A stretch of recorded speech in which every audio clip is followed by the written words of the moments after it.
नमस्कार दोस्तों, रम्या क्लासेज में आप सभी लोगों का स्वागत है। चलिए शुरू करते हैं। आज का पहला प्रश्न, एक दूसरे से भिन्न भिन्न नए नए विचारों एवं रचना शैलियों के जो 7 कवि, कितने कवि? 7 कवि प्रयोगवाद के कवि के रूप में प्रसिद्ध हुए, उनकी कविताओं के संग्रह का सही नाम है। भिन्न मत के थे, भिन्न भिन्न समुदाय के थे और उनके भिन्न भिन्न रचना शैलियाँ थीं, लेकिन उन्होंने एक साथ काम किया। और तो वो कौन से थे? तार सप्तक में। कब था? तार सप्तक। और इसमें कौन कौन से कवि थे ये आपको याद रखना, क्योंकि अगर ये प्रश्न आया है तो वो प्रश्न भी आने की उम्मीद पूरी। तो कवि कौन कौन से थे, चलिए देखते हैं। तो अज्ञे जी थे, जिन्होंने इसके प्रबंधक थे, ठीक है।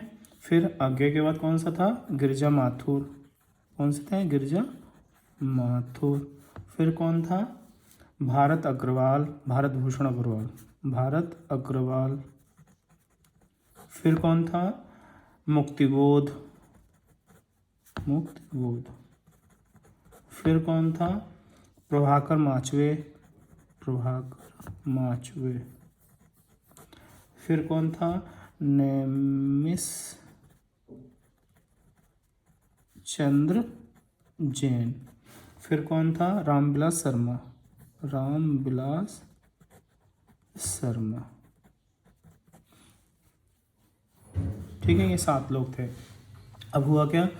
तार सप्तक कब आरंभ हुआ? तो 1943 में आरंभ हुआ, फर्स्ट वाला, ठीक है। ये भी याद रखना है। फिर सेकंड वाला कब हुआ? सेकंड वाला 1951 में, थर्ड वाला 1959 में और फोर्थ वाला 1979 में, ठीक है। ये आपको याद रखना है, फर्स्ट, सेकंड, थर्ड, फोर्थ। इसी को तार सप्तक बोलते हैं, इसे प्रथम नहीं बोलते हैं, ठीक है। चलते हैं। स्पेस दिया गया है, व्यक्ति को किन कर्तव्य मोड़ बना देती है। तो ये पूछ रहा है कि इनमें से कौन सी चीज़ है जो व्यक्ति को किन कर्तव्य मोड़ बना देती है। तो वो है दुविधा। क्या है? दुविधा। चलिए थर्ड क्वेश्चन देखते हैं। अमी हलाहल मधवरे श्वेत श्याम रत्नार जियत मरत झुक झुक परत जहे चितवत एक बार। कवि की पंक्तियां हैं। तो आपसे ये पूछ रहा है ये किस कवि की पंक्तियां हैं। तो आपको याद रखना है ये रसलीन की पंक्तियां हैं। किसकी हैं? रसलीन की। हालांकि देखने से रसखान की या बिहारी की लगेंगी, मतलब 2 रचनाएं और भी हैं। कौन कौन सी? अंग दर्पण, और सेकंड कौन सा है? सेकंड है रस प्रबोध, रस प्रबोध। ये भी आपको याद रखना है, हो सकता है ये भी पूछा जाए आपसे। चलिए फोर्थ नंबर क्वेश्चन देखते हैं। फोर्थ नंबर क्वेश्चन क्या है? मेरी तिब्बत यात्रा के रचनाकार हैं। तो आपको याद रखना है मेरी तिब्बत यात्रा या जो भी टहलने घूमने वाली अधिकतर चीज़ें हैं, तो उसका आंसर राहुल सांस्कृत्यायन होता है, ठीक है। अब आपको याद रखना है कि मैक्सिमम केसेस में ऐसा होता है, लेकिन परमानेंट या हमेशा ऐसा नहीं होता है। तो मेरी तिब्बत यात्रा किसके द्वारा लिखी गई? राहुल सांस्कृत्यायन के द्वारा लिखी गई है, ठीक है। अब इनकी और कौन कौन सी रचनाएं थी? किन्नूर देश की ओर, किन्नूर देश की ओर, देश की ओर। घुमक्कड़ शास्त्र, घुमक्कड़ शास्त्र। और कौन सी थी? मेरी लद्दाख यात्रा, मेरी लद्दाख यात्रा। और कौन सा था? एशिया के दुर्गम पहाड़, एशिया के दुर्गम पहाड़। और कौन सा था? घुमक्कड़ के पन्ने, घुमक्कड़ के पन्ने। ये राहुल सांस्कृत्यायन की, सांस्कृत्यायन, राहुल सांस्कृत्यायन के ये प्रमुख रचनाएं हैं। किन्नौर देश की ओर, घुमक्कड़ शास्त्र, मेरी लद्दाख यात्रा, ऐसे के दुर्गम पहाड़ और घुमक्कड़ के पन्ने, ठीक है। ये आपको याद। चलिए शुरू करते हैं। 5 नंबर क्वेश्चन क्या है? 5th number question. मुख होय वाचाल पंगु चढ़े गिरिवन गहन जासु कृपा सो दयाल द्रभव सकल कल मल दहन, ठीक है।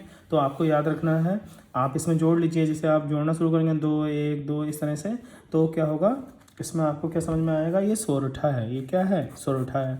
हमने सोरठा, दोहा और चौपाई ये तीनों चीज़ें पढ़ाई हैं आपको, ठीक है। इससे पहले की वीडियोज़ आप देखेंगे तो उसमें ये चीज़ आपको समझ में आएगी कि सोरठा किसे कहते हैं, दोहा किसे कहते हैं और चौपाई किसे कहते हैं। चलिए शॉर्ट ट्रिक्स में बता देते हैं, शॉर्ट तरीके से बता देते हैं। सोरठा जो है वो दोहा का उल्टा होता है, ये हमेशा याद रखना है। और दोहा जो है वो सोरठा का उल्टा होता है, ठीक। अब देखिए जो सोरठा होता है उसमें क्या होता है? पहले और तीसरे चरण में, पहले और तीसरे चरण में कितनी कितनी मात्राएं होती हैं? 11 होती हैं। और दूसरे और चौथे चरण में कितनी कितनी मात्राएं होती हैं?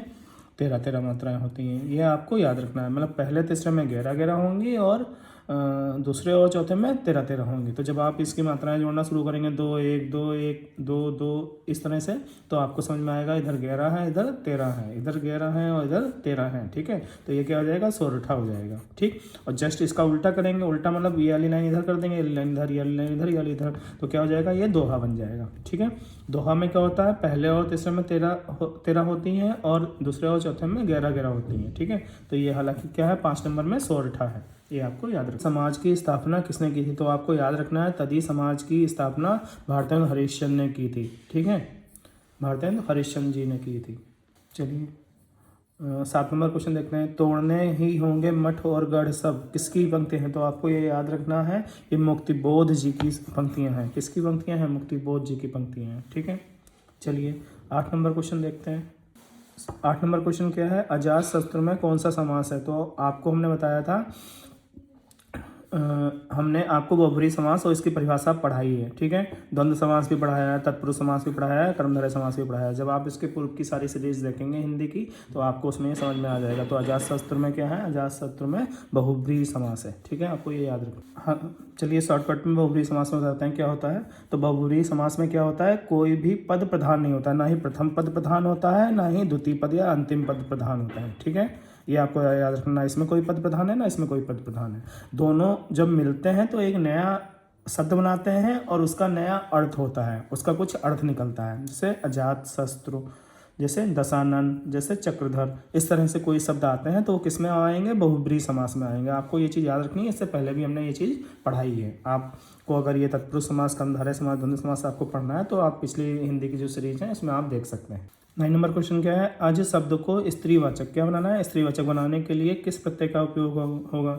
तो जाहिर सी बात है, अजमेश बकरी होती है, अजमेश बकरा होता है, तो इसमें कौन सा प्रत्यय आ जाएगा? आ जाएगा।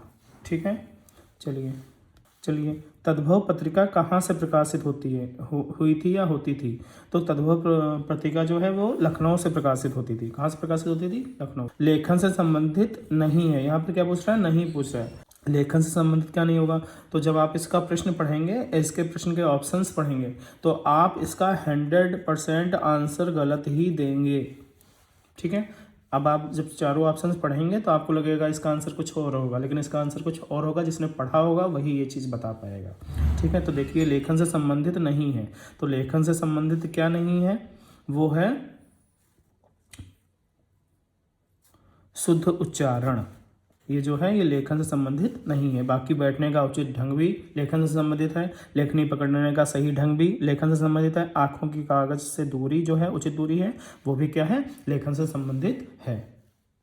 रम्या क्लासेस 2026 में आपका स्वागत है। ये मेरी इंस्टाग्राम आईडी है @रम्या क्लासेस 2026। ये मेरा फेसबुक आईडी है रम्या क्लासेस, और ये मेरा Telegram, WhatsApp number, inquiry number है। ठीक है, हमारे चैनल के कंटेंट को लाइक करिए, शेयर करिए, सब्सक्राइब करिए। चलिए आचरण की सभ्यता के निबंधकार हैं, तो इसके जो निबंधकार हैं वो हैं सरदार पूर्ण सिंह जी। ठीक है, ये आपको याद रखना है। अब ये पूछ रहा है कटहरा शब्द का तत्सम रूप है। क्या पूछ रहा है? तत्सम रूप पूछ रहा है। तो कटहरा शब्द का जो तत्सम रूप है वो है काष्ठगृह। ठीक है, चौमासा में समास है। तो हमने बताया था जहाँ पर भी चौमासा, पंचमासा या पंचभुज इस तरह के शब्द आते हैं, जैसे संख्यावाची शब्द आगे प्रथम पद जो है वो संख्यावाची हो, तो उसे क्या बोलेंगे? द्विगु समास बोलेंगे। बाकी कर्मधारय, द्वंद्व, तत्पुरुष ये सब हमने पढ़ाया है। आप जब हमारी पुरानी सीरीज देखेंगे उसमें आपको समझ में आ जाएगा। ठीक है, जय हिंद दोस्तों।